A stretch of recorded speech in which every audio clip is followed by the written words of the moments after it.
Free Palestine, c'est de l'antisémitisme? Évidemment.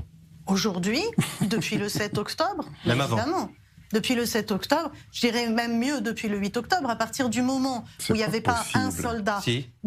Si, en fait, parce que vous voyez, le problème, c'est que moi, j'ai jamais été, avant le 7 octobre, contre l'idée d'un État pour les Palestiniens. Parce qu'en tant que sioniste, je considère que celui qui va avoir un État, eh ben, il a le droit, et il a le droit de décider pour lui-même. Chacun a le droit de décider pas sur notre terre.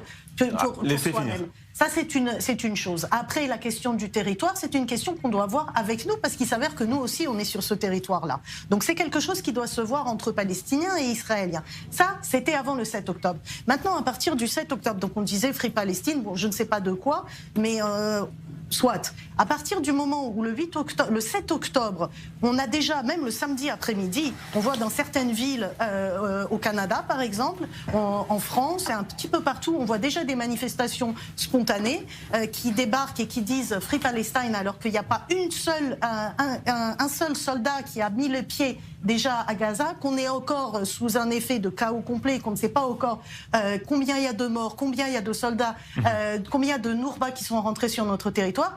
Aujourd'hui, quand on nous dit Free Palestine, from the river to the sea, ça veut dire une seule chose, ça veut dire sans Israël. À partir de là, il n'y a plus de discussion possible. On ne parle pas de gens qui veulent vraiment travailler pour les Palestiniens.